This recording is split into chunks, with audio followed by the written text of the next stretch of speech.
నమస్కారం ఉమ్మ గారు. నమస్తే నాగరాజు గారు. రోహిణి నక్షత్రం 2025లో కనుక మనం చూసుకుంటే రోహిణి నక్షత్రం విమెన్కి ఏ విధంగా ఉండే అవకాశం ఉంటుందండి అసలు? అంటే వారి గుణగణాలు కానివ్వండి, ఏదైనా కెరీర్ పాయింట్లో ఏ విధంగా ఉంటుంది, దోషాలు ఏమైనా ఉంటాయా? ఇక్కడ రోహిణి నక్షత్రము కృష్ణ భగవానుడి యొక్క నక్షత్రం అండి. చాలా ప్రత్యేకమైన నక్షత్రము. దీని గురించి మాట్లాడాలంటే అసలు సమయం సరిపోదు. ఎందుకంటే శకటం పంచరోహిణి అంటారండి. అంటే ఒక రథము ఏ ఆకారంలో ఉంటుందో, ఒక రథము ఒక బండి ఏ ఆకారంలో ఉంటుందో ఆ ఆకారంలో 5 నక్షత్రాలు కలిసి ఉంటాయట రోహిణికి. ఆకాశంలో ఇప్పటికీ చూడొచ్చు. అయితే ఇది సర్వదోష నక్షత్రం అండి. రోహిణి 4 పాదాల వాళ్ళకి దోషం ఉంటుంది. సో ఖచ్చితంగా రోహిణి నక్షత్రంలో ఎవరు జన్మించినా ఎయిదర్ ఉమెన్ ఆర్ మెన్, మనం మాట్లాడుకునేది ఆడవాళ్ళ గురించి కాబట్టి ఖచ్చితంగా వాళ్ళు నవవిధ శాంతి ఆచరించాలి. పుట్టిన తర్వాత వాళ్ళు ఆ శాంతి ఆచరించకపోతే ఖచ్చితంగా కష్టాల పాలవుతారు. ఈ విషయం గుర్తుపెట్టుకోవాలి. వృషభ రాశిలో చంద్రుడు 10 డిగ్రీల దగ్గర నుంచి 23.40 డిగ్రీల దాకా 20 డిగ్రీల దాకా ఉన్నప్పుడు ఈ చంద్రుడు సంచరిస్తున్నప్పుడు ఏ మనిషి జన్మించినా ఏ జీవరాశి జన్మించినా ఈ రోహిణి నక్షత్రం కింద పరిగణించబడతారు. ఈ రోహిణి నక్షత్రానికి అధిపతి ప్రజాపతి చంద్రుడు. వృషభ రాశిలో చెందుతుంది కాబట్టి శుక్రుడు ఆధిపత్యం వహిస్తూ ఉంటాడు. కాబట్టి మనం చెప్పాలంటే ఒక 4 వ్యక్తులు ఉన్నారనుకోండి, 4 వ్యక్తుల దగ్గర డబ్బులు లేవన్నారనుకోండి, అందులో ఒక వ్యక్తి దగ్గర రోహిణి నక్షత్రం ఉందనుకోండి, ఖచ్చితంగా వ్యక్తి దగ్గర డబ్బులు ఉంటాయి. ఇక్కడ పాయింట్ ఏంటంటే పొదుపరి సేవింగ్స్ బయటికి కనబడవు, లోపల దాచేస్తాడన్ని, బయటికి మాత్రం ఏమీ లేవని చెప్తారు. అంటే వాళ్ళ యొక్క గుణము అలా ఉంటుంది. పొదుపరి అలా గుప్తంగా బయటికి కనబడకుండా ఒక బ్యాంకర్స్ కింద, ఒక గొప్ప బ్యాంకర్స్ కింద వీళ్ళని చూడొచ్చు మనం. చంద్రుడు ఆధిపత్యం వహిస్తుంటాడు కాబట్టి. అయితే వీళ్ళ జీవితంలో ఎలా ఉండబోతారో ఏంటని చెప్తే, గొప్ప డబ్బుని సంపాదించేటువంటి నక్షత్రం రోహిణి నక్షత్రం అండి. గొప్ప విలాసవంతమైన జీవితం గడపాలంటే రోహిణి నక్షత్రంలో జన్మించాలి. ఒక లగ్జరీని, కష్టాలు ఉంటాయి ఖచ్చితంగా. అంటే వీళ్ళు ఎలా ఉంటారంటే నాగరాజు గారు, ఉదాహరణకు ఒక బెంజ్ కార్లో వెళ్తుంటారు, అందంగా బెంజ్ కారు, పనివాళ్ళు, డ్రైవరు అందరూ అన్నీ ఉంటాయి. లోపల మాత్రం మానసిక చింతన ఏదో అవుతూనే ఉంటుంది, ఏదో ఒక టెన్షన్ వస్తూనే ఉంటుంది, అన్నీ ఉంటాయి, దాన్ని అనుభవించలేరు. ఆ రకమైన రోహిణి నక్షత్రం. డబ్బులు ఉంటాయి, అన్నీ ఉంటాయి, పేరు ఉంటుంది, అన్నీ ఉంటాయి, లగ్జరీ అందమైన జీవితం ఉంటుంది, కానీ అనుభవించలేరు. అది రోహిణి నక్షత్రం. సో ఇక్కడ రోహిణి నక్షత్రంలో జన్మించిన ఎవరికైనా సరే నేను చెప్పేటువంటిది, మీరు చదువు, ఉద్యోగము ఈ రకంగా వెళ్తే మీకు అసలు సక్సెస్ రాదండి, ఎప్పుడు సక్సెస్ రాదు. వీళ్ళకి ఏం బాగుంటాయంటే ఒక సినిమా ఫీల్డ్, అదేవిధంగా ఒక వడ్డీ వ్యాపారం, ఒక డైరీ ఫామ్ బిజినెస్లు. అంటే వీళ్ళ యొక్క టాలెంట్ ఆధారంగానే వెళ్ళాలి తప్ప ఉద్యోగం చేసేటువంటి అవకాశం లేదు. ఉద్యోగం చేసే అవకాశం 1% ఉంటుంది. దేనికి సంబంధించి ఉంటుంది? బ్యాంకుకి సంబంధించి, ఫైనాన్షియల్ సెక్టార్లో అవ్వచ్చు, లేకపోతే గొప్ప బ్యూటీషియన్స్ అవ్వచ్చు, ఫండ్ మేనేజర్స్ అవ్వచ్చు, తర్వాత లోన్ అప్రూవ్ చేసేటువంటి డిపార్ట్మెంట్ అవ్వచ్చు. అంటే డబ్బుకు సంబంధించిన ఎన్నైతే కేటగిరీస్ ఉన్నాయో ఈ రోజుల్లో వాటన్నిటికీ కూడా ఈ రోహిణి నక్షత్రం వల్ల యాప్ట్, ఖచ్చితంగా సెట్ అయిపోతారు. వీళ్ళ దగ్గర డబ్బు ఇస్తే 10 సంవత్సరాల తర్వాతైనా మనం అడిగి తీసుకోవచ్చు, అంత నమ్మకస్తులు వీళ్ళు, రోహిణి నక్షత్రం వాళ్ళండి. అయితే వీళ్ళకు ఉన్నటువంటి ఇబ్బందులు ఏమిటంటే ఆరోగ్య సమస్యలు తీవ్రంగా వేధిస్తాయి, మానసికంగా శారీరకంగా రెండూ కూడా. ఏ పాదం వారికి ఏ విధంగా ఉంటుందండి? సో ఇక్కడ మనము రోహిణి నక్షత్రం తీసుకుంటే 4 పాదాల వాళ్ళకి సర్వదోష నక్షత్రం అండి. 1, 2, 3, 4 పాదాల వాళ్ళకి దోషం ఉంటుంది. సో 4 పాదాల వాళ్ళకి ఇవే రకమైన ఆరోగ్య సమస్యలు ఇబ్బంది పెడుతుంటాయి. ఆరోగ్య సమస్యలు ఎక్కువగా గొంతుకు సంబంధించినవి, టాన్సిల్స్ అవ్వచ్చు, లేకపోతే నెక్కి సంబంధించినవి, బ్రెస్ట్ క్యాన్సర్లు, బ్లడ్కి సంబంధించిన ఇబ్బందులు, urinary tract infection, thyroid, PCOD, fatty liver, ఈ కిడ్నీ సమస్యలు, ఆడవాళ్ళకి సంతాన సమస్యలు ఇబ్బంది పెట్టేటువంటి బాగా పీసీఓఎస్, తర్వాత మెన్స్ట్రువల్ సైకిల్స్లో ఇబ్బందులు, ఇవన్నీ కూడా ఈ రోహిణి నక్షత్రం వాళ్ళకి ఇబ్బంది పెడుతూ ఉంటాయి. సో అన్నీ ఒకేసారి రావండి. రిలేషన్షిప్లో ఎలా ఉంటుంది సార్? సో అన్నీ ఒకేసారి రావండి. ఇండివిజువల్ జాతకంలో ఎప్పుడైతే 6వ స్థానం ఏ రకంగా బలం ఉంది, 6వ స్థానంలో బలం లేదనుకోండి, కంప్లీట్గా 10 ఇయర్స్కి ఒకటి, 20 ఇయర్స్కి ఒకటి, 15 ఇయర్స్కి ఒకటి టక్క వచ్చి పడుతూనే ఉంటాయి. సో ఆ ఇండివిజువల్ జాతకంలో ఎప్పుడైతే బలం ఉంటుందో ఈ ఆరోగ్య సమస్యలు తగ్గే అవకాశం ఉంటుంది. ఎలా సార్? అంటే వీళ్ళకి జనరల్గా రిలేషన్షిప్లో ఎలా ఉండే అవకాశం ఉంటుంది? రిలేషన్షిప్లో వీళ్ళకి చూసుకుంటే ఖచ్చితంగా కాస్త గొడవలు అవుతాయండి. అంటే పెళ్ళికి ముందు గొడవలు అవుతాయి, కానీ పెళ్ళి అయిన తర్వాత బ్రహ్మాండంగా ఉంటారు. ఎందుకంటే వీళ్ళు ఎక్కువగా జనరల్గా చాలా రొమాంటిక్ అని చెప్పాలి. శుక్రుడు ఆధిపత్యం వహిస్తాడుగా, చాలా లవ్లీగా ఉంటారు, రొమాంటిక్గా ప్రేమలో ఉన్నప్పుడు ఫ్యాంటసీస్ ఎక్కువ ఉంటాయి.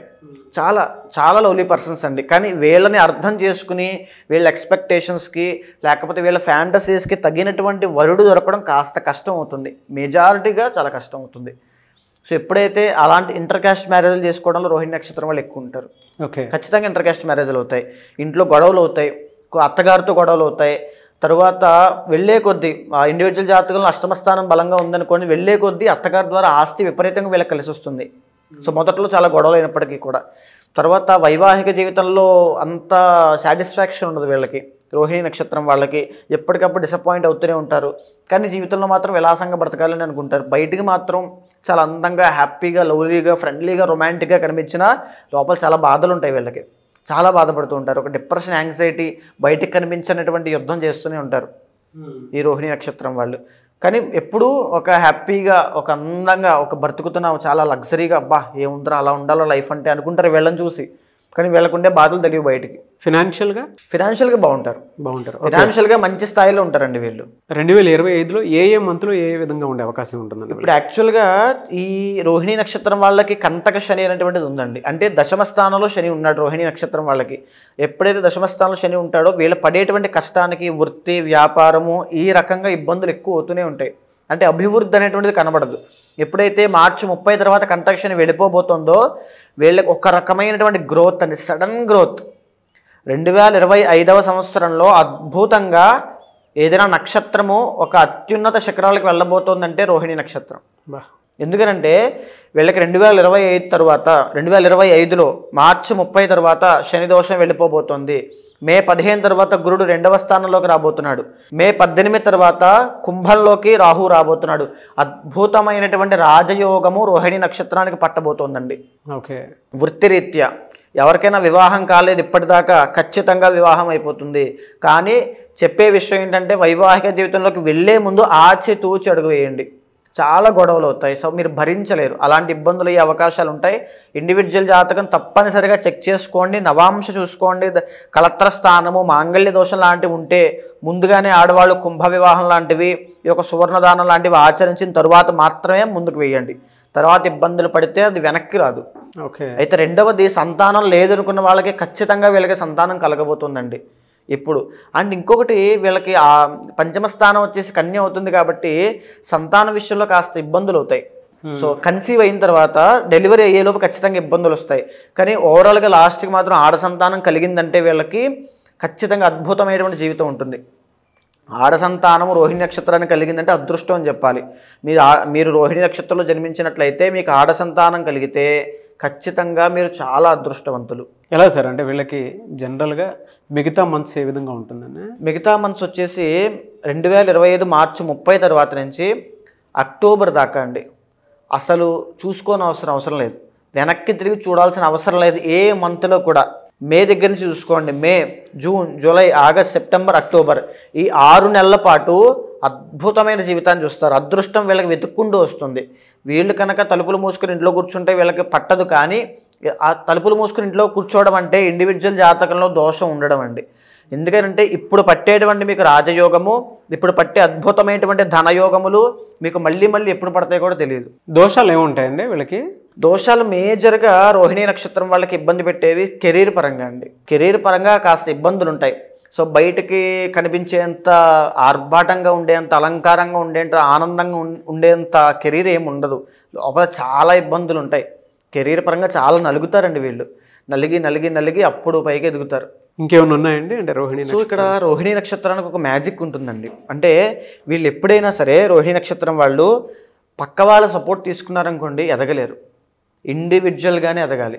ఇండివిజువల్గా వాళ్ళకి వాళ్ళు ఒక అడుగు ఇండివిజువల్గా తెగించి ముందుకేస్తే అద్భుతమైన రాజయోగం పడుతుంది. మే తరువాత మీకు ఎన్నో అవకాశాలు వస్తాయండి రోహిణి నక్షత్రం వాళ్ళకి. ఒక్కదాన్ని కూడా వదులుకోవద్దు, రిస్క్ తీసుకోండి, దూకండి. ఖచ్చితంగా గొప్ప అత్యున్నత శిఖరాలకు వెళ్తారు. వీళ్ళకి జాతకంలో కనుక శని బాగున్నాడు అనుకోండి, అంతర్గత జాతకంలో శని కనుక యోగిస్తూ ఉంటే శని అంతర్దశలో కానీ శని యొక్క మహాదశలో కానీ అద్భుతమైన యోగం ఉంటుందండి. మీ అంతర్గత జాతకం కనుక ఇప్పుడు శని నడుస్తూ ఉంటే కనుక మీకు ఈ 2025వ సంవత్సరంలో ఆ శని కనుక బాగున్నాడంటే మీరు నక్కతోక తొక్కినట్టే, పట్టిందల్లా బంగారం అని చెప్పచ్చు.